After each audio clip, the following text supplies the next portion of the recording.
On Law Weekly today, we look at the situation in Kogi State. Some legal practitioners speak about the legality of swearing in a governor without a deputy.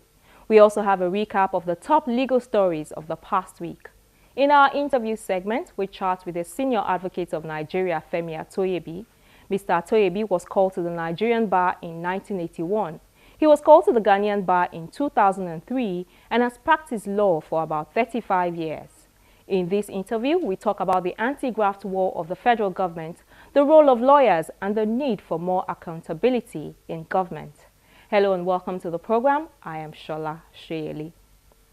Now, reactions have continued to trail the swearing-in of Governor Yahaya Bello of Kogi State without his deputy.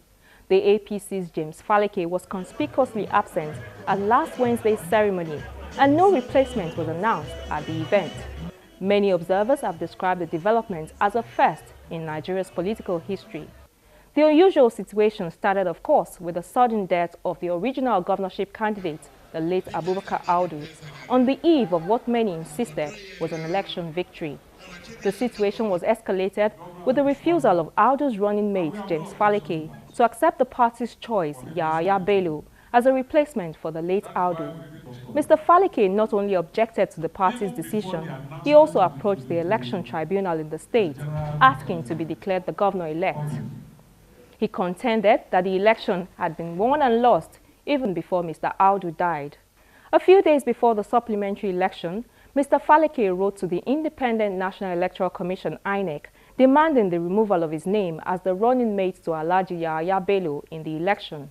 He also wrote to the leadership of his party. Since then, he has refused to associate with the Bello-Faleke ticket, in spite of the insistence by INEC that he remains the running mate. We spoke to some lawyers on the legal implications of the controversy. Very unfortunate, the situation in Kogi. And I think the government of the day is playing out anarchy and unconstitutionality. If you look at the case of Atiku versus Obasanjo, the Supreme Court laid to rest the ticket of the president and that of the governor of a state, how it is authorized by the Constitution. There can't be a governor without a deputy, and there can't be a president without a vice president. The office of the president is complete with the ticket of the vice presidents running together, and the office of the governor is complete with the ticket of the deputy governor running together. In a situation where you swear in the governor of Kogi State without the deputy governor is unconstitutional. The Supreme Court had laid this matter to rest. And I don't know the kind of anarchy they are trying to breed in Kogi State. Very unfortunate situation. Immediately there was an impasse in the election. I would have expected the authorities to have consulted people, lawyers, and said, look, this is the right thing. And to have even persuaded the man who was the running mate to lead Abubakar Audu either to accept or to quickly nominate a new person to take over in his place before the swearing in of the governor. So as far as I know, that man is not a governor of Kogi State within the meaning under the Constitution. The emphasis is on the governor. He's been elected according to INEC. He's entitled to be sworn in. So there are various ways in which you could interpret legally the absence of the deputy governor. Could be he resigned before, chose not to be sworn in, or whatever. That will not in any way affect the right of the governor, constitutional right of the governor to be sworn in, having won election. It will not affect it at all. You should not confuse the situation with nomination to contest election. The governor could not have validly been nominated or could not have validly stood election without a deputy. That's the tricky part, because this so-called deputy did write to INEC to say he was not interested in that and that he never offered himself up to be deputy to Bello. So how the courts are going to interpret that, because Ireland and INEC is saying that it's the political party that has a right to withdraw his name. I don't think there is any sense in that. I don't think there's any sense in that. It doesn't even show any sincerity on the part of INEC. Somebody has written to you to say he's not interested in being deputy governor, and you go ahead and put that person on the ballot on the supposition that, on the excuse that his party put him forward. You can't force anybody. No party has the right to force anybody to be a candidate or to stand for election, at any election. No political party has that right. The political party putting somebody forward is based on the understanding, or the legal basis of that is that person offered himself up to the political party for that purpose. So if the person never offered himself up to the political party for that purpose, then the nomination by the political party is void, ab initio.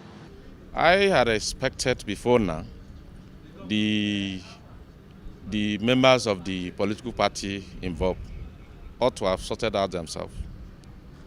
Yesterday at the swearing in, somebody ought to have been nominated, even if he's not the anointed candidate, to fill in that constitutional vacuum. As it stands, I must tell you, as a lawyer, I will not want to, because that matter is sub judice. The aggrieved person is already in court. We may not wish to comment on that. But constitutionally, it's a rape on our democracy and should not be encouraged. Because today is Kogi State, tomorrow it may be another state. And before you know what's happening, one day, if we are not careful, we have a president of Nigeria without a duly elected vice president. That is not encouraging. It's disturbing. The issue has always been, going to court, filing cases, and of course, I know you understand that presently there are issues as to, the status of the former deputy governor who ran the election together with the deceased governor. You understand that those things will have to be taken care of in court. So if at all, can we now say, this is the legal question now that we can just ask ourselves, can we now say that for a governor to have been sworn in without a deputy, that such a governor is not, could not be seen as a person who is legally occupying the position of the governor of the state? Can we now say that there is a vacuum? You understand? It's happening for the first time in the country. Then I know the political cadres, they definitely have their permutations about what to do. I think maybe when the governor sets you down, then they will have to appoint a deputy governor, and then, maybe at that point, that one too will be sworn in separately. Well, we are waiting to see what will happen anyway. But we believe issues like this can be challenged in court.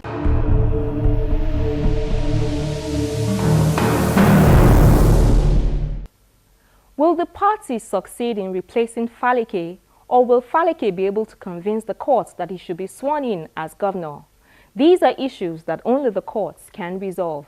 We'll keep our eyes on the court cases and update you on the developments as we get them. Let's now bring you a recap of some of the top stories we tracked at the courts. We begin with the report that the Supreme Court last week Friday reaffirmed the position of Ejike Oguegbego as the authentic chairman of the People's Democratic Party, the PDP, in Anambra State. Mr. Oguegbego had sued on behalf of himself and others, including Mr. Chris Uba, who is the Anambra South Senatorial Zone's candidate. He asked the court to determine the legal and validly nominated candidates of the party who were eligible to stand for the last general elections in the state. In another case, the Supreme Court last week Wednesday reaffirmed the victory of Governor Nyesom Wike as the duly elected governor of Rivers State. In the lead judgment delivered by Justice Kudirat Kekere Ekun, the Supreme Court overturned the decision of the appeal court, which upheld the earlier nullification of Mr. Wike's election by the Election Petition Tribunal. The Apex Court also affirmed the election of Senator Ibikunle Amosu as the duly elected governor of Ogun State and Governor David Umahi of Ebonyi State. The trial of the PDP spokesman, Olisametu, and his company, Destro Investment Limited, has been adjourned till the 4th of February. Last week, more witnesses were presented by the Economic and Financial Crimes Commission, EFCC, to testify in the case.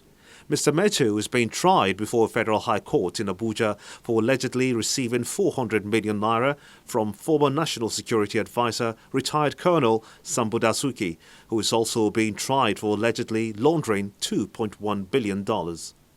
A Diamond Bank account officer, Eno Efyong, a public relations consultant, Yomi Badijo Okusoya, and Kabiru Ibrahim, a bureau de change operator, testified on the 4th, 5th, 6th prosecution witnesses in the case.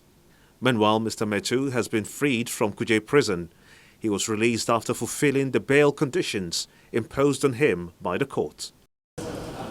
And we round off with this news that the Federal High Court sitting in Abuja last week Friday refused to grant bail to the detained leader of the Independent People of Biafra, Nnamdi Kanu. Justice John Soho ruled that Kanu was a threat to national security and as a result would not be granted bail. He held that if released, Kanu might commit the same offense again and that there was no probability that he might jump bail because he possesses dual citizenship. Justice Soho has therefore ordered that Kanu be remanded in prison custody while the case would be given an accelerated hearing.